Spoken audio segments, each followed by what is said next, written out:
You've got to believe in yourself. You've got to have that confidence. You've got to know your stuff, and you've got to be prepared. So it's a great place to start. Create freedom.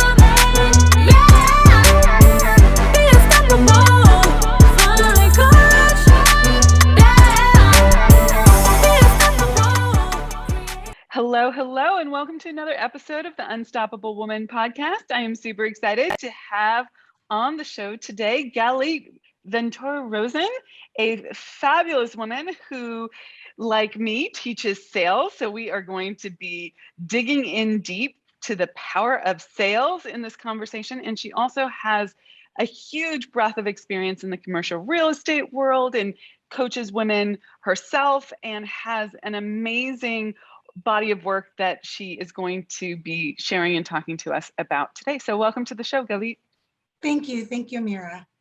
So one of the things that sparked my interest in having you on the show is that you lead with sales in much of what you do. It's not the complete work of Galit, but it is what you lead with. And I am someone who is constantly talking to her clients about the power of really getting beyond the limitations that you have around sales and really learning to love it, own it, understand it, master it, because money moves through sales. It is the mechanism that moves money. And if you want to build your business, and I help women build their business, you have to get good with sales. And from a personal story perspective, it changed my life. Like, it is, people talk about, I wonder if you agree, Galit, but people talk about how like building your business is the biggest personal growth journey. I think that learning how to do sales for yourself is the biggest personal growth journey, because I had to go through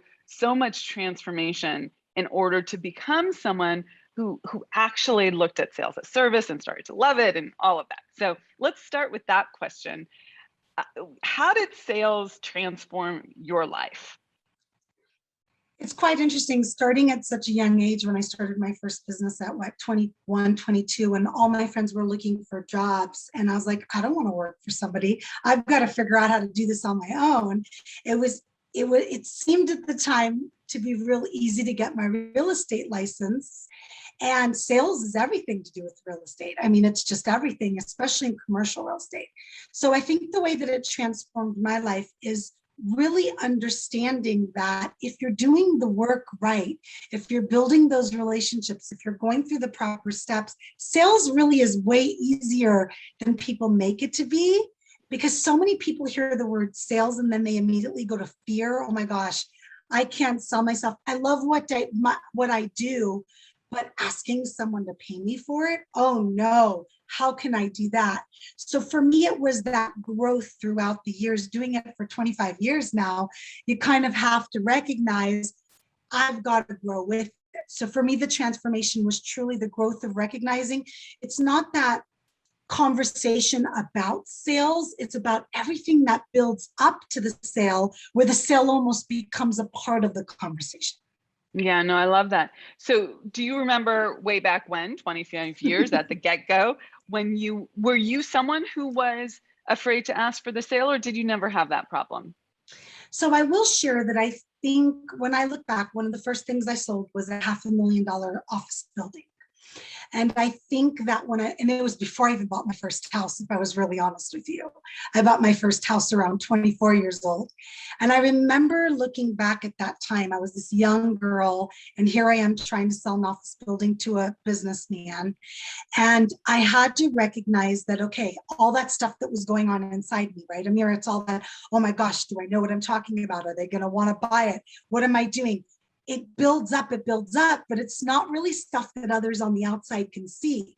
So I think I did have a lot of that. I mean, it's going to be pretty common when you first got started in sales, but I think what I was always really good at is whatever was going on in the inside, I did a good job not showing it on the outside. So I think that was probably what benefited me. So on the outside, I looked like I was confident. I looked like I was ready to sell that building and made a sale, of course, at the time. So that's probably where, for me, it worked in my favor. Yeah. So underneath the surface, you still had the same fears, but you didn't let that stop you. And you didn't let them see you sweat, if you will.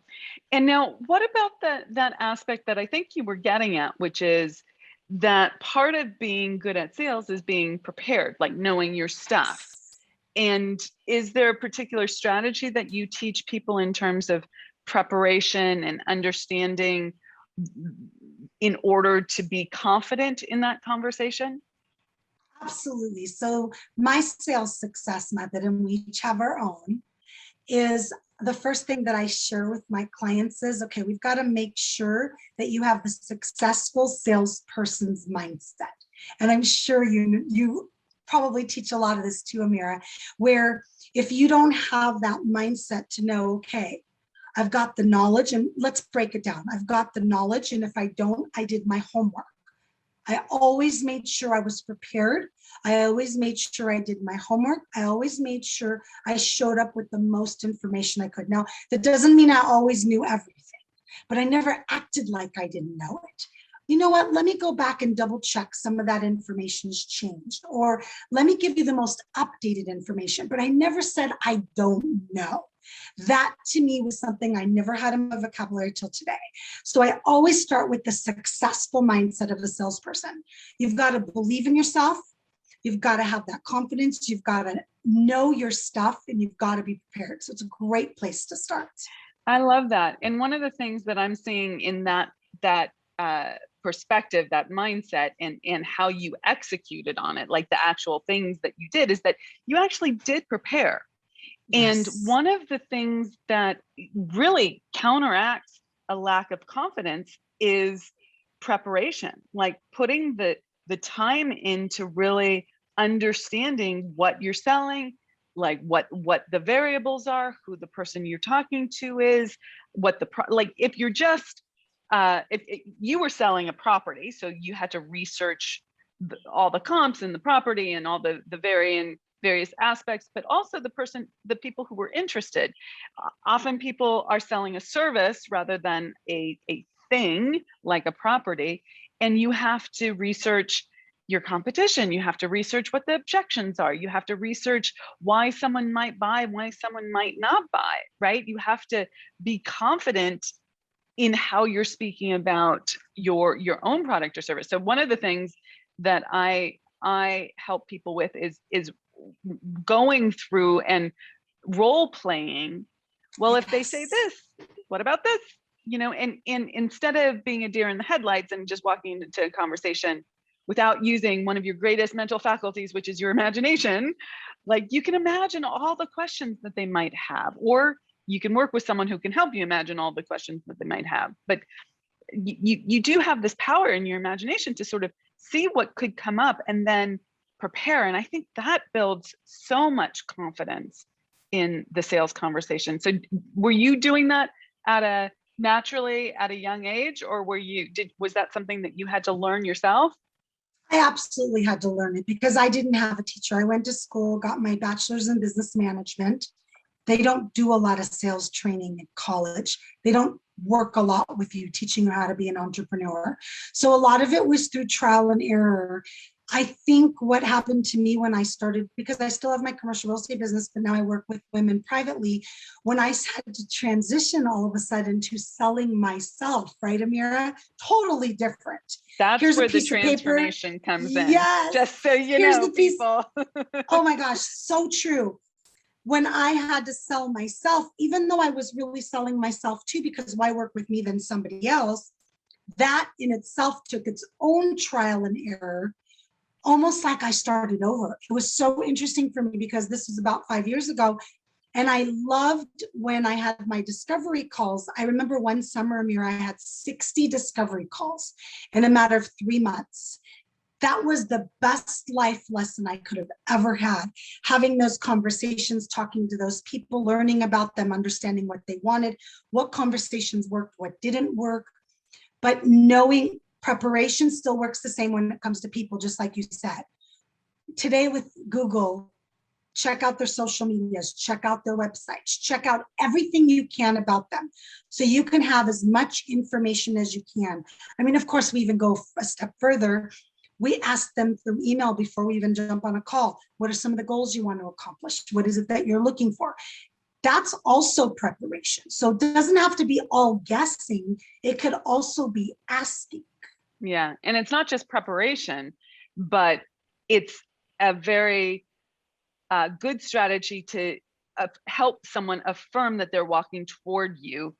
And you're asking them questions like, if you want to talk to me, you have to answer these questions because I want to be prepared for the call. That's 100% true.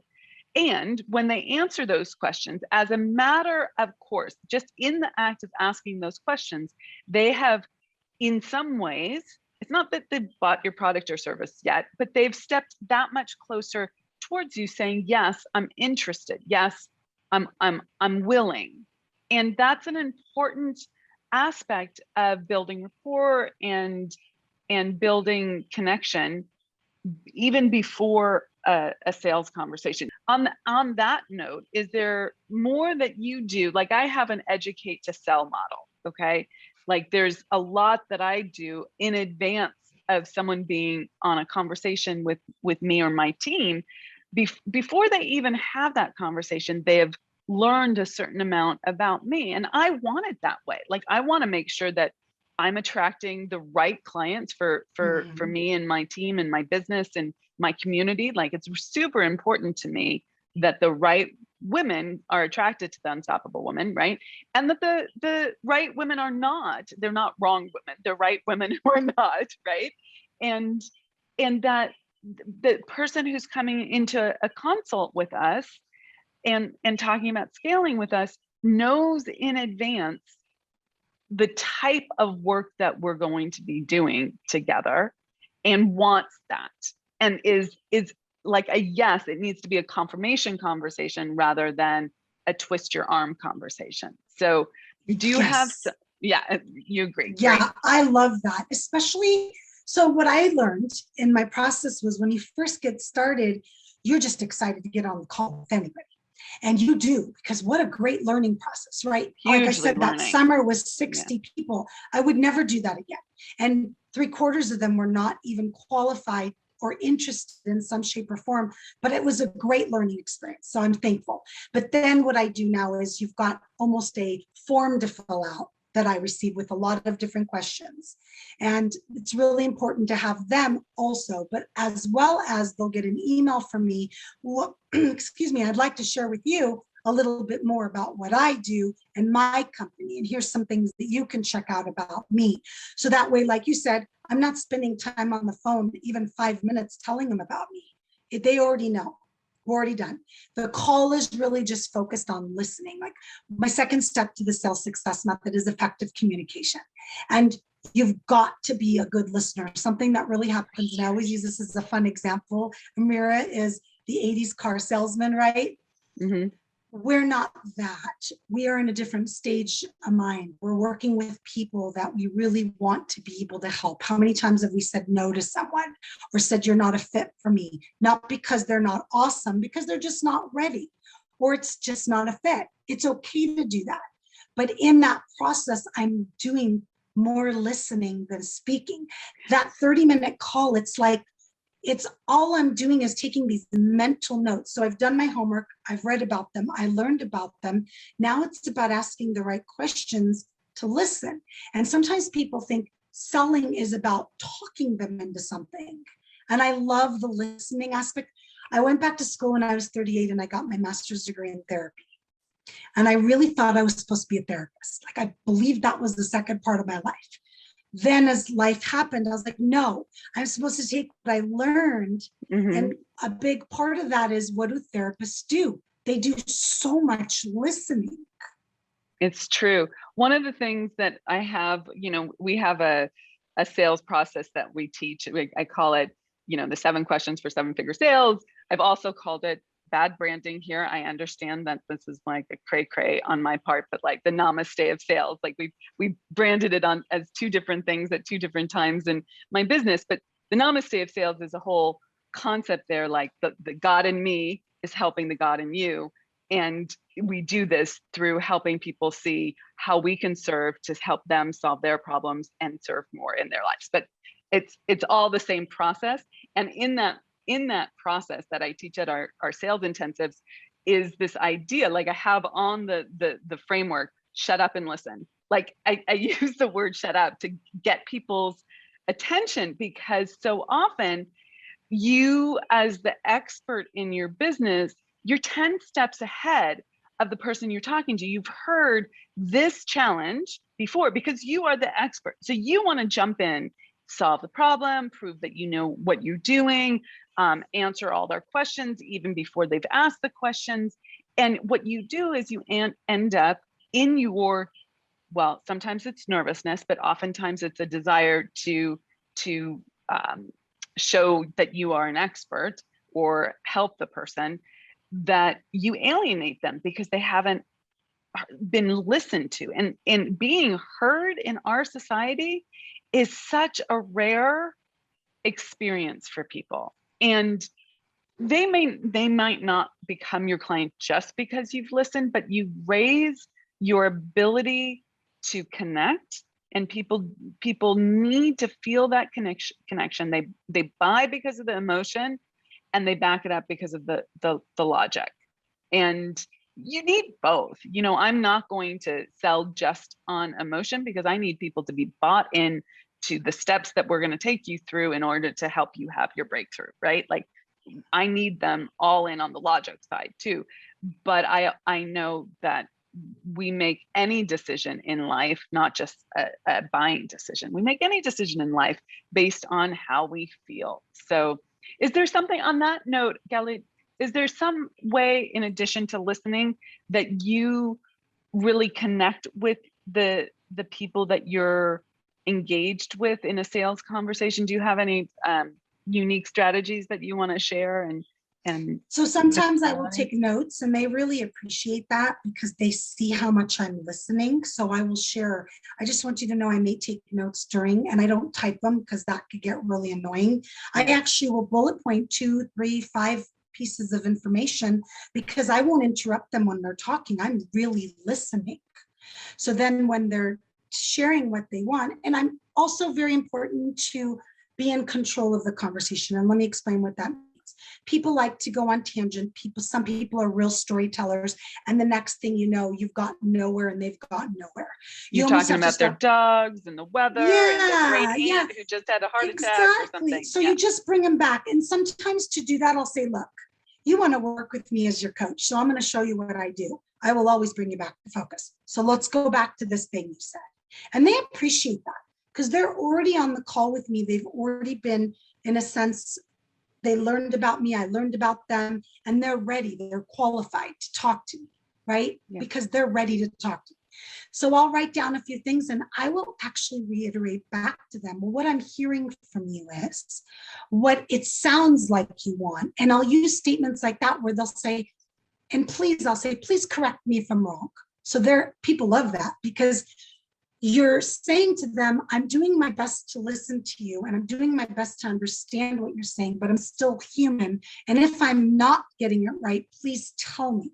So when you give them permission, they feel much better because if not, a lot of people will just let you go with whatever it is you think is true. And then be resentful of it. Yeah, exactly. Or you've just lost them. They're just somewhere else. And you can tell they're just gone. They're just waiting to get off the call. Yeah. So I will do you have a strong stance of whether you need to use the exact words that the prospective client has used to describe the issue that they're facing, or are you fine with paraphrasing? I think they're both. I think you just have to read them. I don't have one way or the other. I do believe a lot of times I try to use keywords that I've written down. And again, it won't be sentences. It'll just be a few keywords. But for example, what I'm hearing is you're really struggling to accomplish your goals because you don't have your services on enough eyes or whatever it might be.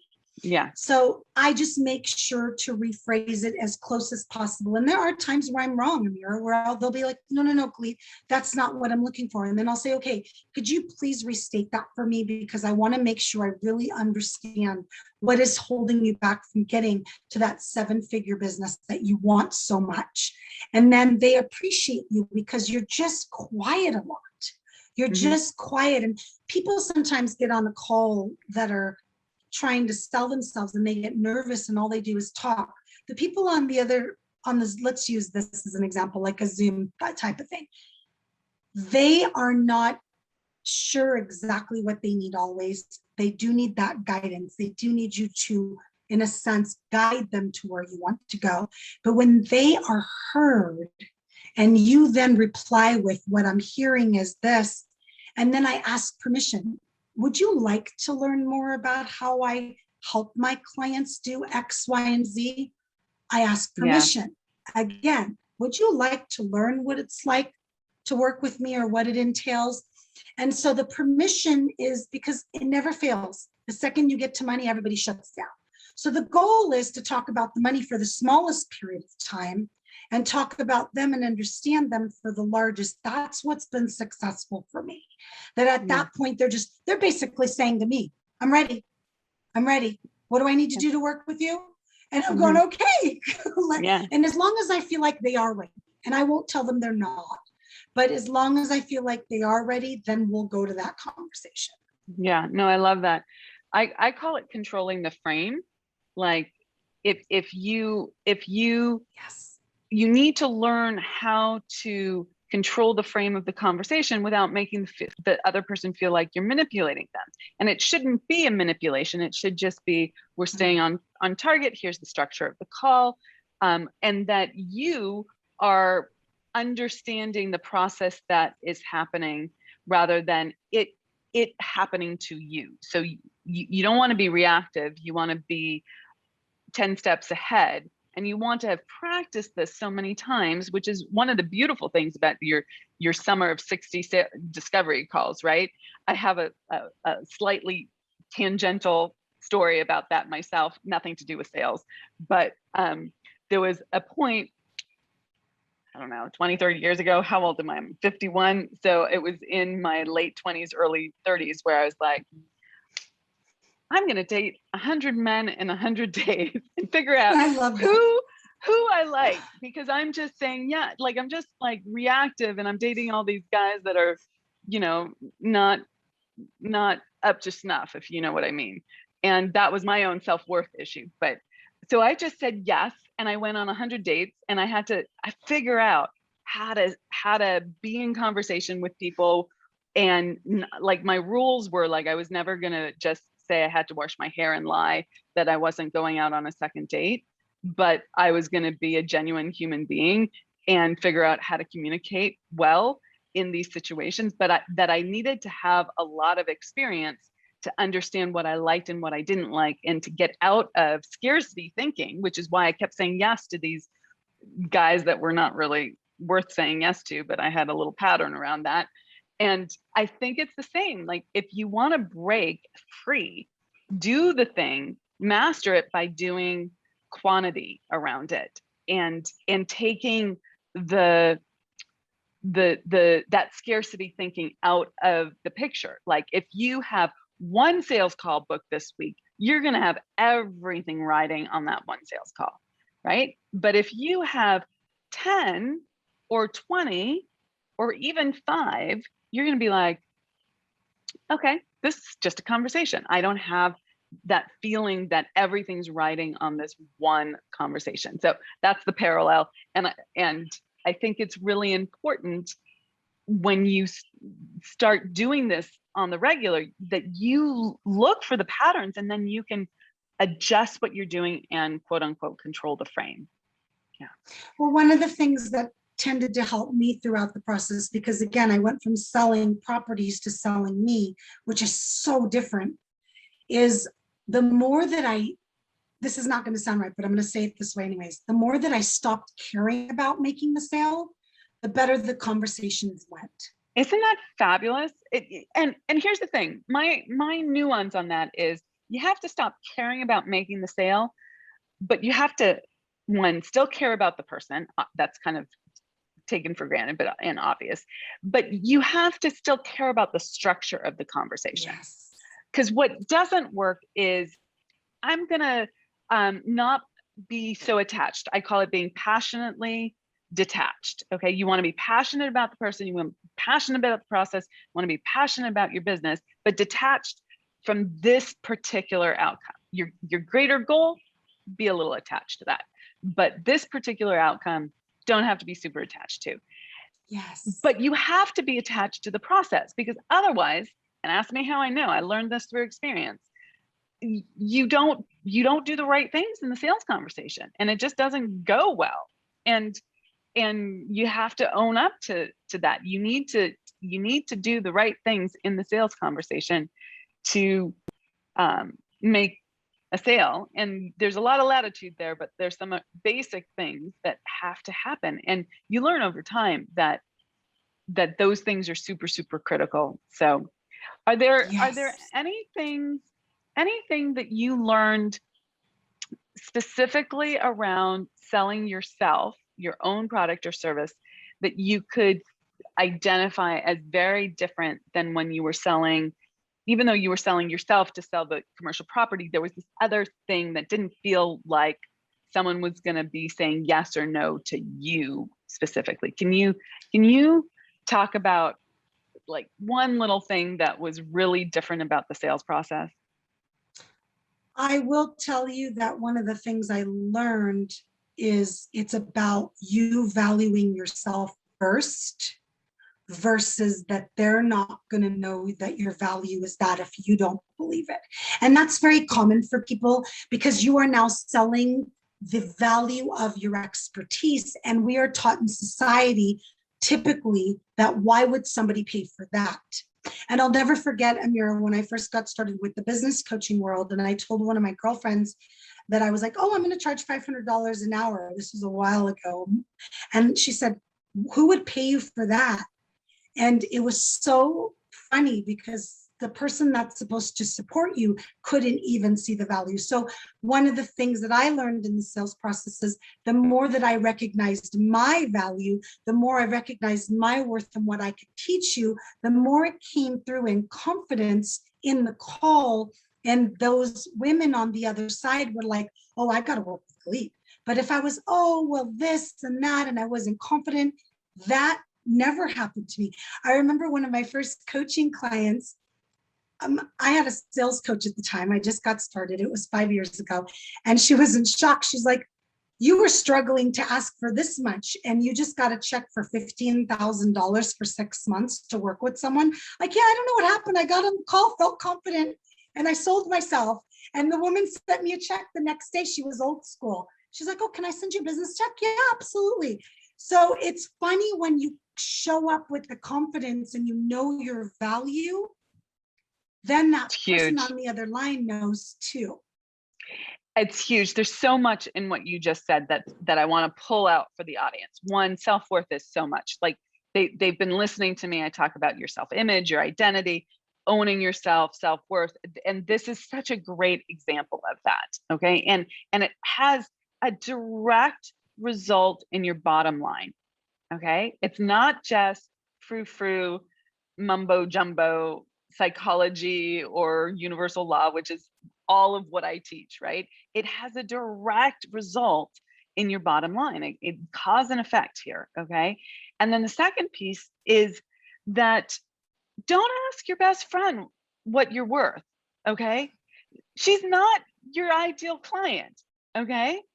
And my story on this is that my mother would say, I don't think you should be charging that yet until you've done, 20 years in business or something like that. She's not my ideal client. I love her. She's super smart. She backs me up and she's super proud of me, right? Like, but if I had been listening to these people, in your case, your best friend, in my case, my mom, who I do love, just for the record, I would not have, quantum leaped my business in 1 year, going from 138 to 700K and then crossing the 7-figure mark. Like that would not have happened. Okay. It just wouldn't have. And so it's really important, you guys, when you're thinking about your pricing, because that was what that was a pricing conversation, to make sure that you're actually getting advice from people who have done what you want to do before, not your best friend who is looking at the price of, groceries, not starting their own business, right? And anyways, so just want to Yeah, it's so true. And one nail of that. the exercises that I've done with my clients is I'll have them walk around the house and just talk out loud and say, I charge this, I charge this. And I'm like, just walk around the house, look in the mirror, say it out loud, record it on a video. And sometimes people will get on the call with me and I'll say, okay, well, what are you charging now? And they'll tell me. And I won't say you're charging too little because they weren't ready yet to hear that. So I'd say, okay, have you researched the market? Do you know what others are charging? Which I already know, they're way too low. And then I'll say, well, have you thought of charging more? Oh, Galit. And I said, look, if you don't believe you're worth as much as the market is, you shouldn't be out there selling yourself at that value because no one's going to believe it. No one. So this is where you need to start to be confident with yourself. Great. Let's start there. And now let's build up the confidence. But I always share this too. If people are saying yes, like no tomorrow, Amira, you got to also recognize you're probably not charging enough. I had a situation during the virtual speaking, because I get paid to speak, where I was charging a certain amount to speak from home for corporate companies virtually. And the HR managers just said, oh, yes. I was like, wait, I don't think I'm charging enough. And it wasn't that I wanted them to say no, but they weren't even thinking about it. And so I was like, okay, I need to hire my prices. And guess what? When I hired them, they paid that too. So sometimes you need to kind of yourself be listening to what's happening around you as well. 100%, 100%. Pricing is such an interesting, nuanced game, but generally speaking, people undercharge and they need to raise their worth. And you do that by upping your game. I think you have to actually believe that you're worth that next level. And sometimes that requires that you up the standards on how you're delivering your product or your service. So really awesome. Okay, I want to shift gears a little bit and ask you about your launch, because right before we went live, you were telling me that you have a TV channel that's about to launch called Everyday Woman. Do I have that right? Yes. And that's yes. happening on October 1st. So tell us a little bit about that. I am fascinating. How does one launch a TV channel, right? Like, this is fun. In March 2020, when everything shut down, me and one of my girlfriends that are both business owners, we own a few businesses, had some free time. So we found that women were scrambling to go online, and that's how Everyday Woman was born. We have 14,000 members now. Women were really in need of how do I become more visible and how do I make money online through their businesses, through their own businesses. We don't sell businesses or something like that. We did this for free for over 6 months, Amira, just videos and just to help people because it was a hard time. Well, from that, we found, how do you become more visible? Well, of course, speaking, podcasts, author, and TV, all of those things. So that's how Everyday Woman TV was born. The way that you launch a TV channel today is you actually connect with a company that's already working with all of the large streaming companies already that are on our smart TVs. And you say, okay, what do I need to do? And they take you through the process. But it really was not about the TV channel as much as women want to have their own shows so they can visibly express to people who they are, what to do, what they do, and give value. So we have 10 inaugural hosts that have already signed up. We're just launching. We already have 12 to 14 shows that are going to be on. And basically we have everything from wellness to spirituality to business to financial interest to cooking to yoga. And it's just the way that you launch it is you come up with an idea. You, as always, connect with the people that already know how to do it. Amira said that before. One of the reasons a lot of women don't do things is because they don't know how. There's millions of people that know how to do what you don't know. And we decided, let's do this. And it's so fun to have an idea, but it's way more fun when people are like, I want to be a part of that. And let me pay you to be a part of it, right? Way more fun. So that's kind of how it started. So we'll be launching October 1st on 19 streaming channels, including some of the major ones like Amazon Fire and Roku and LG TV and Apple and all of those different things. And that's pretty much how it's going to happen. So we're very, very excited to give women the opportunity to have their own show. That's really what it's about. Women can go and focus on the content and not focus on the tech, the marketing, and all of the things that a lot of women will say, oh, I'm good, I'm not going to do that because that's too much. Yeah, no, this is a fabulous idea. I love this. And that you're making it happen and you have such a breadth of different topics. Fantastic. Well, thank you so much, Galit, for being on the show today and for sharing your wisdom. We have a lot of commonality in terms of how we think about sales and teach sales and our trajectory around that. And I love hearing it from your perspective and that you shared so very much. And before we wrap up, I ask you my final questions. Where can people find you aside from looking up Everyday Woman on all the streaming channels? Where can people find you if they want to check out more about you? Absolutely. So my full name, Galit Ventura-Rozen, that's my website, as well as I'm on all social medias, but Twitter under the same name. And also if they want, they can go to thesalessuccessmethod.com. It's a really easy thing to remember. That's fantastic. I love that. I love that. And so tell me, this is what I always wrap up our episodes with. What makes you an unstoppable woman? I am the kind of person that doesn't just think of ideas. My ideas and my dreams become a reality every single day, and I do not allow anything to stop me. I love it. Fantastic. Well, thank you so much for the generosity of spirit that you have and for bringing all the wisdom and the stories to this podcast. I'm sure my listeners are going to love it. And thank you so much. And for all of you, oh, you're welcome. And for all of you listening, thank you for listening. Thank you for being loyal listeners.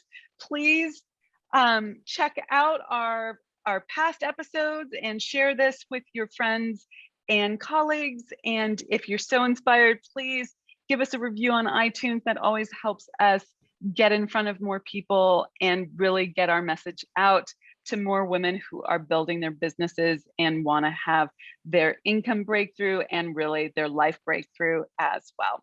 So go out there and be unstoppable. Rock it out. Take care.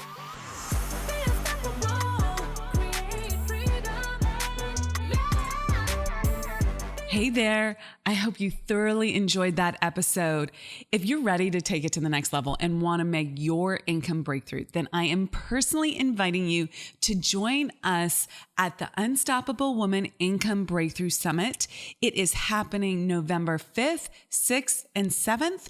And I would love to have you there, especially if you're someone who is high achiever, but hitting a block. I want to show you how to master your marketing, master your mindset, and master scaling your business and growing it to the next level.